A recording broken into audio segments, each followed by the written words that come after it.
Mes chers aventuriers, bonjour. McHorn nous propose une série de conférences. Je me suis donc rendu à Morges pour assister à deux d'entre elles. La première, intitulée Grands rêves, va essentiellement s'adresser à un public jeune. La seconde conférence, qui aura lieu l'après-midi, va retracer et relater l'épopée fantastique de la traversée du pôle Nord qu'il a fait avec son ami Borg. Quel est son message? Que veut-il transmettre? Est-il l'homme que je pense qu'il est? Aurais-je l'occasion de le rencontrer? La meilleure façon de le savoir, c'est d'y aller. Allez, je vous emmène.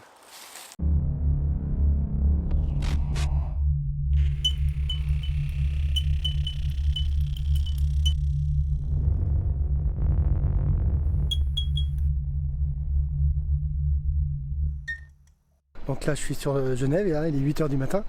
Vous voyez que c'est encore un petit peu brumeux. Et l'idée, c'est d'aller à la rencontre de McHorn. Objectif atteint, je suis dans le train à destination de Morges, où j'ai pour objectif d'aller rejoindre le théâtre Beau Sobre, où McHorn va faire sa conférence pour les jeunes de moins de 16 ans, intitulée Grands rêves. 55, voie 3. Les voyageurs pour Genève Aéroport utilisent le régime express. J'aurais aimé vous montrer quelques paysages qu'on peut voir de Genève et de Morges. Alors, ça arrive de pouvoir apercevoir le lac Léman évidemment, mais aussi le Mont Blanc et certains massifs des Alpes. Peut-être que sur le retour, on aura l'occasion d'avoir un ciel un peu plus clément, un peu moins brumeux, et on pourra voir un peu de paysage. On a changé le format un peu pour vous les jeunes qui êtes ici pour que ce soit fun, et n'hésitez pas à poser des questions. Lui aussi il a préparé plein de trucs méga cool pour vous, et j'espère qu'il saura vous inspirer, vous motiver à rêver grand, à ne pas avoir de limites et puis à vouloir toucher les étoiles. Donc moi je vous propose qu'on l'applaudisse pour qu'il arrive très très vite.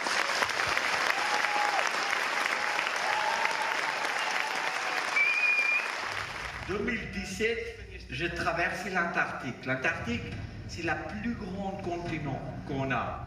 Ce n'est pas nous qui décidons toujours si on va arriver au sommet ou pas. Mais on peut seulement arriver au sommet si on essaye.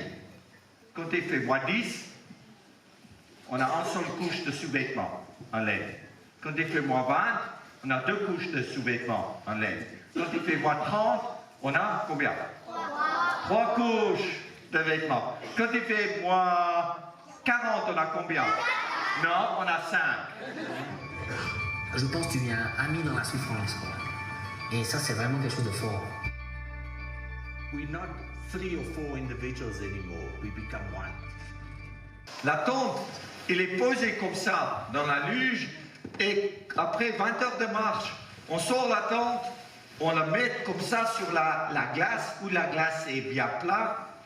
Et puis Fred et moi, on était déjà ensemble au pôle Nord magnétique, comme je disais. Ça veut dire que lui sait plus ou moins comment mettre la tente. Parce qu'en vie, à seulement 30 000 jours, et vous avez peut-être 10, 12, 15 ans maintenant, mais 30 000 jours, ça passe très très vite. Jusqu'à, on a l'âge moyen de 82 ans. On n'a pas arrivé au sommet, mais on a rentré vivant. Et cette année, on va retourner. Et j'espère que l'année prochaine, on peut venir vous raconter l'histoire, comment on est arrivé au sommet.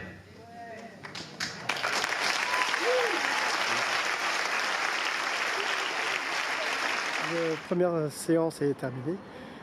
Petit débriefing quand je serai de retour. Je vous ferai un petit compte-rendu de ce qui s'est passé. Excellent, plein d'humour, plein de sagesse, plein d'exploits.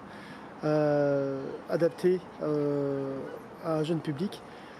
Ce soir, 17 h, acte 2, avec peut-être la rencontre enfin avec McHorn. Acte 2, toujours sous un ciel couvert. Du K2 au pôle Nord, la conférence de McHorn. Voilà, je vous emmène, suivez-moi.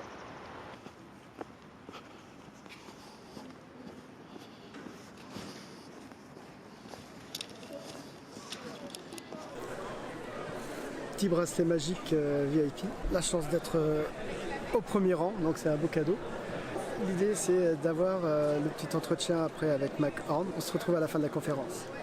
2019 était une année avec plein d'aventures, du K2 au pôle Nord. Une année pleine d'émotions. Alors lui, il a su nous faire stresser à la maison, nous faire inquiéter, mais comme d'habitude, il nous fait rêver. Et c'est pour ça qu'il est là ce soir, en chair et en os, et en pleine forme, plein d'histoires à vous partager. On l'accueille avec des applaudissements.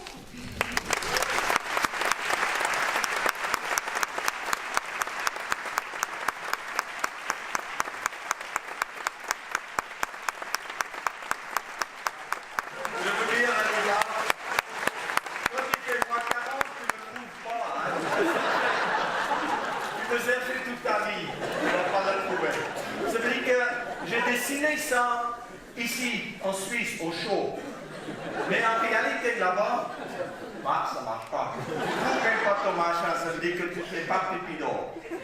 Mais ce qui est intéressant, c'est que quand tu veux faire ton numéro 2, c'est là, parce qu'on n'enlève jamais ses pantalons, ça devient notre maison. On ferme tout, nickel.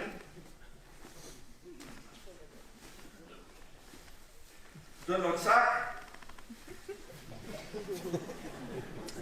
Bonne nuit.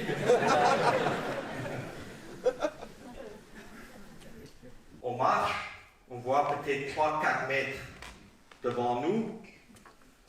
Parce que je suis avec Borghi, je vois un peu sa lumière aussi derrière moi, ou quand il est devant, lui voit ma lumière aussi qui éclaire la glace devant, qu'on voit du vent, on garde notre corps parallèle à la même angle de cette fanion. Le vent peut venir là, là, là, là. Mais on peut toujours s'orienter avec ça. Il commence de grincer ses dents, il ne fait pas de bruit, il bouge son mâchoire comme ça. Derrière son oreille, il y a une glande d'adrénaline qui donne l'adrénaline au cerveau et il attaque. Là, tu ne discutes plus. Là, il faut se préparer la défense. On ne peut pas tuer un ours, on n'a pas un fusil pour tuer l'ours.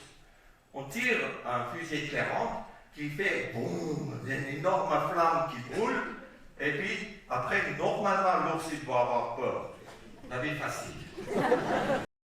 C'est agréable de voir avec quelle envie et quel enthousiasme il nous fait partager ses épopées, son univers, avec ce discours tout le temps fidèle à lui-même, plein d'humour, plein de poésie, plein de défis, plein de sagesse. Donc je pense que les enfants qui étaient présents à cette conférence ont beaucoup aimé. En tout cas, moi j'ai beaucoup aimé.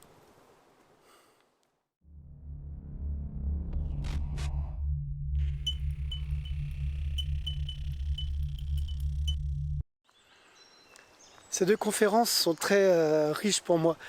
Elles sont très intéressantes parce qu'ils nous présentent non seulement des aventures, des exploits, mais aussi une facette de sa personnalité, une facette de qui il est et de ce qu'il vaut, de ce qu'il défend.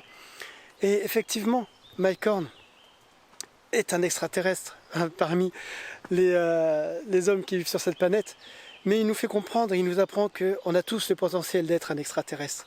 Au cours de ces conférences, il nous fait part de ses expériences, il nous fait part de sa sagesse, de ses réflexions, de ses erreurs, de ses pensées. Et surtout, il nous partage un savoir-être, un savoir-vivre, un savoir-faire. En fait, il nous montre tout simplement un savoir exister. Merci Mike Horn.